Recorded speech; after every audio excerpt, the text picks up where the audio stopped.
Mother promise cinema ನಾವು ಶುರು ಮಾಡಿದಾಗ್ಲೇ ನಂಗೆ mother promise father of all promises ಅಂತ ಹಾಕ್ತಿದ್ದಂಗೆನೆ ನನಗೊಂದು ನಗು ಹುಟ್ಟಿತ್ತು. ಆ್ಯಂಡ್ ಆ ಸ್ಕ್ರಿಪ್ಟ್ ಓದಿದಾಗ ನಾನು ಆ್ಯಕ್ಚುಲಿ ಇದನ್ನ the most stupid film of the year ಅಂತಾನೆ ಪ್ರೆಸೆಂಟ್ ಮಾಡಬೇಕು ಅಂತ ಇದ್ದಿದ್ದು. ಹಂಗಂತ ಸ್ಟುಪಿಡ್ ಸಿನಿಮಾ ಅಲ್ಲ, ಸಿನಿಮಾ ಆ್ಯಕ್ಚುಲಿ ಬಹಳ ಒಳ್ಳೆ ಸಿನಿಮಾ, ಆ್ಯಕ್ಚುಲಿ ಬಹಳ ಕಾಮನ್ ಸೆನ್ಸ್ ಇಟ್ಕೊಂಡು ನೋಡಬೇಕಾಗಿರೋ ಸಿನಿಮಾ. ಬಟ್ ಡೆಫಿನೆಟ್ಲಿ ಒಂದು ಸೆನ್ಸ್ಲೆಸ್ ಕಾಮಿಡಿ ಅಂತಲೂ ಹೇಳ್ಬೋದು. ಕನ್ನಡಕ್ಕೆ ಒಂದು ಹೊಸ ಜಾನ್ರ, ಹೊಸ ಎಕ್ಸ್ಪೆರಿಮೆಂಟ್, ಆ್ಯಕ್ಚುಲಿ ಒಂದು ಒಳ್ಳೆಯ ಕಮರ್ಷಿಯಲ್ ಎಕ್ಸ್ಪೆರಿಮೆಂಟ್ ಮದರ್ ಪ್ರಾಮಿಸ್. ನಾನು ಈಗ ಬರ್ತಾನೋ ನನಗೆ ನಮ್ಮ ವಿನೋದ್ ಅಂತ, ನಮ್ಮ ಅಣ್ಣ ಫ್ರಮ್ ಮೆಕ್ಸಿಕೋ ಟೀಮ್, ಅವರೇ ಪ್ರೊಡ್ಯೂಸರ್, ಅಂದರೆ ಒಂದು EP ಆಗಿ ಇರೋದು. ಅವರು ಬಹಳ ಚೆನ್ನಾಗಿ ಮಾತಾಡಿದ್ರು ಫೋನ್ ಮಾಡಿ. ಅಂದರೆ ಅಹೆಡ್ ಆಫ್ ಟೈಮ್ ಸಿನಿಮಾ ಮಾಡಿದ್ದಾರೆ ಪೂರ್ಣ ಅವರು. ಬಹಳ ಎಂಜಾಯ್ ಮಾಡಿದೆ ನಾನು, ಅಷ್ಟೊಂದು ನಕ್ಕಿ ಬಹಳ ವರ್ಷ ಆಗಿತ್ತು ಅಂತ. ಒಂದು 100 ಜನ ಸಿನಿಮಾ ನೋಡಿರೋದ್ರಲ್ಲಿ 80 ರಿಂದ 90 ಜನ ಸಖತ್ ಎಂಜಾಯ್ ಮಾಡಿದ್ದಾರೆ. ಇನ್ನೊಂದು 10 ಜನಕ್ಕೆ ಮೋಸ್ಟ್ಲಿ ಆ ಹೊಸ ಜಾನ್ರ ಅರ್ಥ ಆಗಿಲ್ಲ, ಅಥವಾ ಅವ್ರಿಗೆ ಐ ಡೋಂಟ್ ನೋ, ಅದು ಇಷ್ಟ ಆಗಿಲ್ಲ. And that's fine.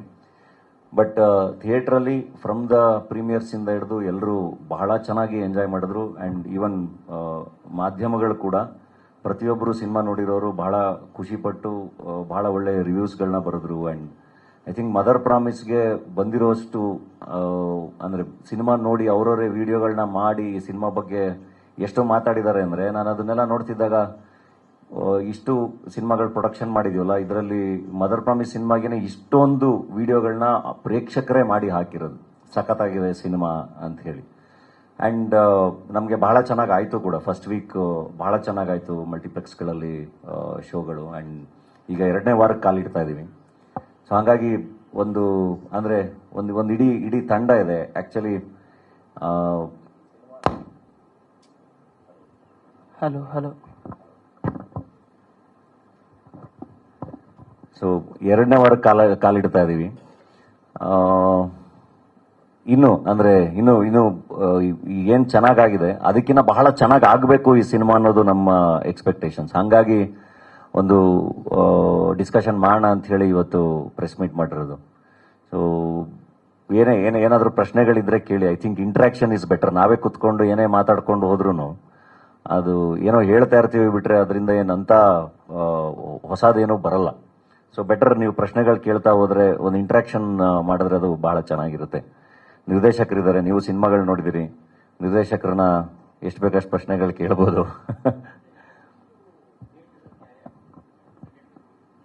ಸೆಕೆಂಡ್ ವೀಕಲ್ಲಿ ಆಲ್ಮೋಸ್ಟ್ ನಾವೆಷ್ಟು ಸ್ಕ್ರೀನಲ್ಲಿ ರಿಲೀಸ್ ಮಾಡಿದ್ದೀವಿ ಅಷ್ಟು ಕ್ಯಾರಿ ಆಗುತ್ತೆ. ಯಾಕೆಂದರೆ ನಮಗೆ ಬಹಳ ಚೆನ್ನಾಗಿದೆ ಎಲ್ಲ ಕಡೆ ರೆಸ್ಪಾನ್ಸ್. ಅಂದರೆ ನಿಮಗೆ ಕೆಲವೊಂದು ಭಾಗಗಳಲ್ಲಿ ಸಿಂಗಲ್ ಸ್ಕ್ರೀನ್ಗಳಲ್ಲಿ ಸ್ವಲ್ಪ ಕಮ್ಮಿ ಅನ್ನಿಸ್ತಿದೆ ಅಂತ ಬಿಟ್ಟರೆ, ನಮಗೆ ಬೆಂಗಳೂರು, ಮೈಸೂರು, ಶಿವಮೊಗ್ಗ, ದಾವಣಗೆರೆ ಆ್ಯಂಡ್ ಮಲ್ಟಿಪ್ಲೆಕ್ಸಸ್ಗಳು ಎಲ್ಲ ಬಹಳ ಚೆನ್ನಾಗಿ ಜನ, ಎಸ್ಪೆಷಲಿ ಶುಕ್ರವಾರ ರಾತ್ರಿಯಿಂದ ಭಾನುವಾರ ರಾತ್ರಿವರೆಗೂ ಟ್ರೆಂಡಿಂಗಲ್ಲಿತ್ತು. ಆ್ಯಂಡ್ ವಾಕಿನ್ಸ್ ಬಹಳ ಚೆನ್ನಾಗಾಗಿದೆ.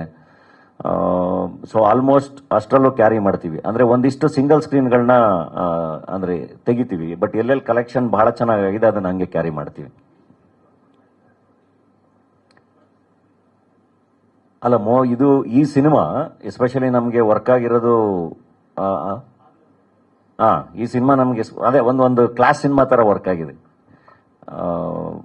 ಸೊ ಐ ಥಿಂಕ್ ಅದೊಂದು ಡಿವಿಷನ್ ಇದ್ದೇ ಇದೆಯಲ್ಲ, ಸೊ ಆ ಥರ ಇದು ಡೆಫಿನೆಟ್ಲಿ ವರ್ಕ್ ಆಗಿರೋದು ನಮ್ಮ ಮಲ್ಟಿಪ್ಲೆಕ್ಸ್ಗಳಲ್ಲಿ.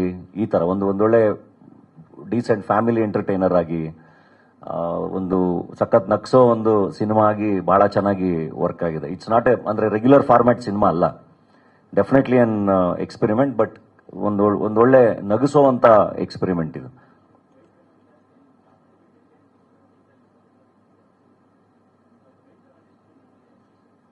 ಅಲ್ಲ, ಬೈಕು ತಂದೆ ಕೊಡಿಸಿರೋ ಬೈಕು, ತಾಯಿ ಕೊಡಿಸಿರೋ ಬೈಕು, ಅದು ಯಾವಾಗಲೂ, ಅಥವಾ ಎನಿ ವೆಹಿಕಲ್ ನಮಗೆ ಬಹಳ ದೊಡ್ಡ ಎಮೋಷನ್. ಅದು ನಮ್ಮ ನಿರ್ದೇಶಕರು ಹೇಳ್ಬೇಕು. ನನಗೆ ನಂದೊಂದು TVS XL ಸೂಪರ್ ನನ್ನ ತಂದೆ ಕೊಡಿಸಿರೋದು, ಅದು ಇವತ್ತಿಗೂ ನನ್ನ ಹತ್ರನೇ ಇದೆ. ಸೊ ಈ ಸಿನಿಮಾದಲ್ಲಿ ಬರುವಂಥ ಸ್ಪ್ಲೆಂಡ್ರೂ ಎಸ್ಪೆಷಲಿ ನಮ್ಮ ಮಿಡಲ್ ಕ್ಲಾಸ್ಗೆ ಬಹಳ ದೊಡ್ಡ ಎಮೋಷನ್. ಅದು ಯಾವುದೇ ಆಗಲಿ, ಫಸ್ಟ್ ಗಾಡಿ ಏನು ತಗೊಂಡಿರ್ತೀವಿ, ಫಸ್ಟ್ ಸೈಕಲ್ ಅದೆಲ್ಲದು, ಅಥವಾ ಅದನ್ನ ಕಷ್ಟಪಟ್ಟು ಮಿಡಲ್ ಕ್ಲಾಸಲ್ಲಿ ತಂದೆ ತಾಯಿ ಕೊಡಿಸಿದಾಗ ಅದ್ರ ಬಗ್ಗೆ ಒಂದು ಬೇರೆ ಎಮೋಷನ್ನೇ ಇರುತ್ತೆ.